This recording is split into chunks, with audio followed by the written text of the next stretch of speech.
So, have you recently found out you're pregnant and you work in the NHS, whether as a doctor, a nurse, a midwife, healthcare assistant, or whatever professional at all, and you're worried about what exactly are you supposed to do with regards to pregnancy? And usually I know there is a whole lot of questions that goes through your mind. You're thinking about, okay, what rights do I have? What entitlement or benefits should I enjoy as a pregnant person in my place of work? Am I going to continue to work my regular hours, my regular shifts? You might even be wondering that, when am I supposed to tell my employer about my pregnancy? And believe me, you're not the only one. This is my second pregnancy, but in my first pregnancy, I was relatively new to the NHS. I did not know so much, but this second pregnancy, I think I have more information and things are much more clearer and better. And that is why I want to share this information, because I know that some persons, maybe you're new to the NHS, or maybe you have even been in the NHS for some time, but this is your first time getting pregnant and you are not sure how to go about things, especially if you are a foreign trained doctor and immigrant professional. You might not be clear as to what exactly you should do or not do. And so this video is not going to cover everything or answer all of your questions. However, it's probably going to give you some guidance and probably going to, guide you to the right materials or the right places where you can get the right information and answers to your questions and concerns. Okay, so let's just get right into this video today. Hello, my name is Blessing. I am a doctor working in the NHS. I'm a second year psychiatry trainee and a mom of two. So I'm basically learning how to balance motherhood with my busy career as a doctor who works full-time in residency training, whilst at the same time I'm trying to live a healthy life and trying to explore my other interests and basically just live the best of my life. Okay, so if you're like me, maybe you're a mom and you work in a busy career, feel free to join the community, because I think that this might be a good place for you, because there's so much you're going to be talking about motherhood, about career, and how we can have the best of life while juggling all of this together. Okay, so without wasting any further time, let's just get into the details of this video. This is not a legal advice, but this is just me sharing my experience and sometimes, and also some of the general information that I've been able to gather. But the truth is, it might actually differ from place to place. Maybe your job, your job specification might be different from mine. Various trusts might have various policies. I know there's a general maternity policy, but there might just be a little bit of adaptations or tweak here and there for various policies. So at the end of the day, this is just a general information, and you will still have to find out what works in your trust with regarding to your own specialty or profession, and also just any further details that may be necessary for you. So the first thing, let's explore about telling your employer. Now, if you have seen my video where I shared that I intentionally decided not to hide my pregnancy, that was because I already anticipated that my first trimester might be a bit difficult. And I didn't want a situation where people will just not understand what is going on with me. And because if people don't know, nobody's going to help you. So I just felt that the best thing for me to do was to let my immediate superior know about it as soon as I can. So I waited until I think it was about my 8th, 9th week when I started having some, severe first trimester symptoms, and I decided to tell my supervisor, my clinical supervisor. That was the only person I told. And that's because this is the person I'm directly working under. And if there's a need, it can escalate it to any other person that he deems fit. But most importantly, I needed him to understand that if Blessing is not able to deliver like before, this is actually the reason why. If maybe there were some days when I had already gotten ready for work, and maybe I was just about leaving the house, I became nauseous, I vomited, and then it took me like some time to get myself together, and I have to leave an email that unfortunately I'm going to be coming in a bit late because I'm not feeling very well. And he understood. He said I should take my time and come in whenever I feel good enough. And so just because of the peculiarity of my job, and also because I don't know, but from previous experiences, I just feel like it's very important, especially as an immigrant professional, to make things very clear. Don't leave people assuming that Could it be this? Could it be this? Because if people don't know what exactly is going on with you, people are just going to assume things, and it could cause you significant problems in the future. So in order to avoid all of those shenanigans, I just decided that, okay, I'm just going to inform my immediate boss as early as possible. And now the important thing about this, also about telling your superior or your employer early enough, is because of what we call a risk assessment. So there's a need to assess your workplace risk and to ensure that your workplace, your working hours pattern, everything is safe enough for you and your baby. And you're supposed to have at least one in each of the trimesters. So it depends on you. You may decide you don't want to tell your employer maybe until your second trimester. That's fine, but there's no rush about it. Just do it whenever you are comfortable, whenever it's convenient for you, but make sure you don't do it too late, because there is I remember going to the maternity policy, there's something about ensuring you inform your employer before the week beginning, the 17th week to your EDD, and that is usually going to be around your 23-24 weeks. And this is very important, especially if your employer is going to be paying you, because they need that time to be able to process everything ahead of, your maternity pay and all of that. So if you decide to tell them late, they could take, they have illegal ground to say, okay, we may not be able to start paying you early enough because we were not informed early, and you don't want to have all of those drama around your pay. So that is it about when to tell your employer. It just depends on your discretion, your relationship with your bosses, your relationship with your employer, your place of work, your trust policy, and all of that. So it's very important that you always go through your trust policy. That was something I had to quickly do early in pregnancy. I read through my trust maternity policy to know what obtains here and to know the right thing to do. And when I wasn't clear, I sent an email to the HR to find out what exactly am I supposed to do, and I was able to get a bit of guidance. And just like I said before, that there's a concept called pregnancy assessment, risk assessment, and this is very important because there are so many things that could be happening in the healthcare sector. For example, are you being exposed to radiation or maybe to certain chemicals that maybe could have some negative impact on your growing baby, or even on yourself? Maybe that could worsen your health in this situation. Maybe you work in a place where you're going to be exposed to certain risks. For example, as a mental health professional, I am at risk of being exposed to violent and aggressive patients, and that was something that my supervisors kept hammering on.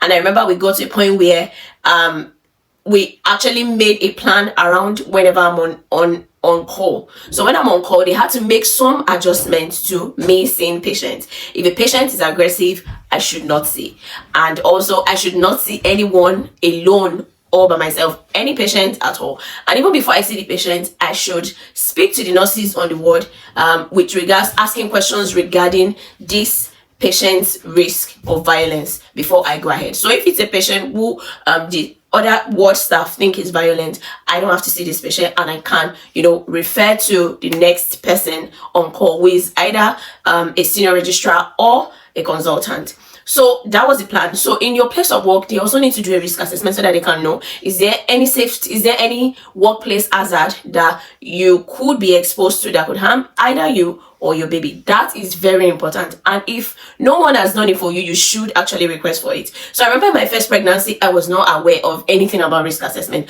And so even until my third trimester, I was doing night shift. So I remember it was one of my night shifts that one of the out of hours staff had to write an email to the head of my department that this lady is like in her late third trimester. Why is she still doing on-call shift? Has any risk assessment been done? Has anybody done anything to assess if this lady can even go through a night on call all by herself safely? And that was when a risk assessment was finally done for me. So imagine if that lady did not raise that concern, I didn't even know there was anything like that. So it was when that was done that I was taking off every on-call shift and everything. So it was just my regular 9 to 5. So you should ask for it. You are entitled to that. And if there is any risk at all that is identified, then it should either be sorted out such that this risk doesn't impact on you or your growing baby.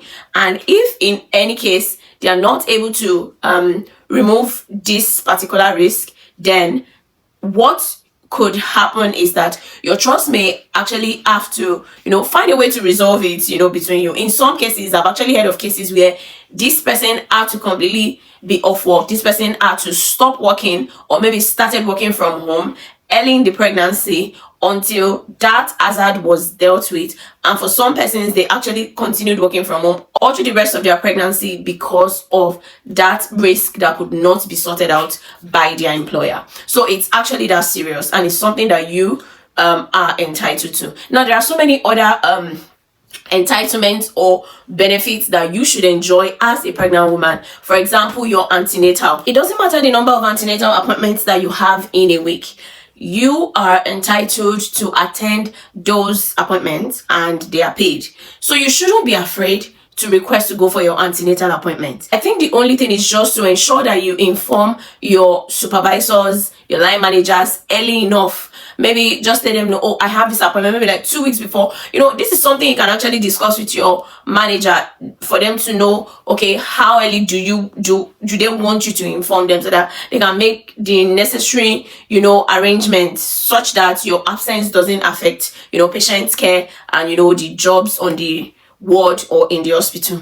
So but you are entitled to a paid antenatal appointment. And even for some other classes, maybe like pregnancy classes and all of that, if you're not able to attend them on your day off, and maybe they don't run maybe during weekends or your days off work, and the only time you can attend these classes is during your work hours, you are still entitled to attend them. Just ensure you inform your line manager early enough. Another thing is, you also have to talk about your pay early enough. But please don't ignore your well-being. It is very important. If you cannot cope with maybe a certain aspect of your work, speak up about it.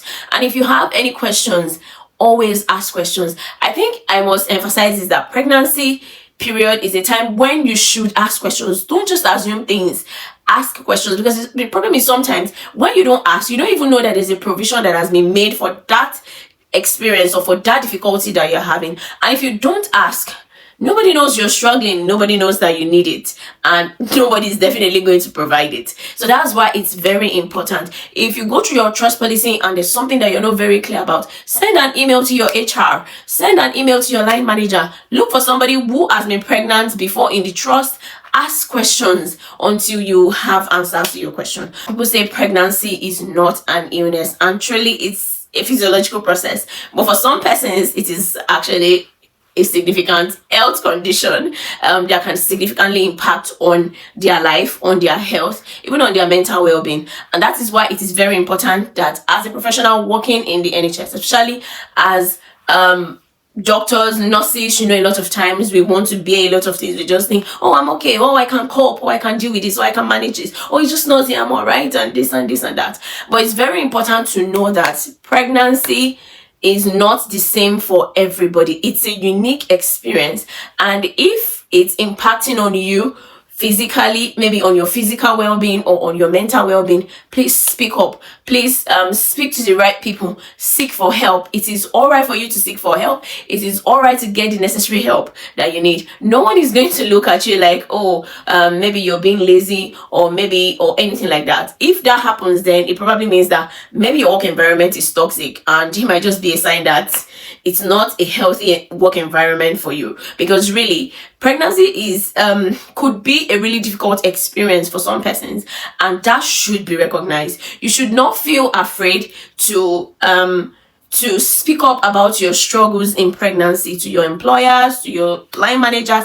Yes, your workplace, if it's a healthy environment, should give you the opportunity to be able to share these concerns and these difficulties, and you should be offered the right help or pointed in the right direction to actually get help. Being pregnant and working in the NHS, it's a very long discussion, and I may not be able to exhaust everything in this video, but just like I said, one thing that is very key is ensure you go down and read your trust policy. Know what works in the trust where you work. And if you have any questions, any concerns, seek for answers from the right quarters. Don't just assume things. Don't just think that, oh, nothing can be done about it. Don't just assume. Just make sure you ask the right question and you take the appropriate step. And the reason why it's important for you to talk about your pay a lot is because there are also requirements to determine the number of pay that you are going to earn. Usually for the statutory maternity pay, which is that which your employer is going to pay you when you're on maternity leave, usually they expect that you should have worked with that particular trust for at least 26 weeks before the week beginning your pregnancy or so. So sometimes if you put everything together, you should have worked in that trust for about a year thereabout. And if in any case you're not entitled or you do not qualify for statutory maternity pay, there is also another pay. Is it the occupational maternity pay that the government actually pays you? But you also have to check if you're eligible for that. So those are the things that you should find out early about, discuss with the necessary people, read the trust policies about it, find out the right information so that you can take the necessary steps, early enough. Now, it's very important for you to know that a lot of these things have like timelines attached to them. So it is very important that you start doing all of your investigations early enough so that you can be able to meet all of these various timelines. Then it's also important to talk about the fact that in the NHS, you are entitled to up to 1 year of maternity leave. And recently, I think it has been changed. Before, they usually expect that maybe you should have worked for some time before you can apply for maternity leave. But recently, the rule now is that even if you started working with that trust yesterday and your maternity leave is next week, or even next tomorrow, you are entitled to up to 1 year of maternity leave. So this is not something you should worry about. The only concern is just it might be whether to establish whether it will be paid or not paid, but you are entitled to up to 1 year of maternity leave. And so it depends on you. Discuss with your manager or start planning maybe with your partner early enough. What do you want to do? How many months of maternity leave do you want to take? Is there any preparation that you have to make ahead of that? Maybe somebody is coming to visit you when you're going to return to work, maternity leave and all of that. So you should start talking about them early in pregnancy so that when the time comes, you're not going to be, stuck and just trying to figure out a whole lot of things, because it could become very stressful by the time you are getting into your second, third trimester, because there's a whole lot going on that you need to attend to and that is calling for your attention. Please feel free to give this video a thumbs up if this video helped you or answered some of your questions.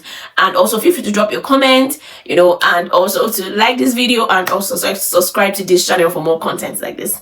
And I'll see you some other time. Bye.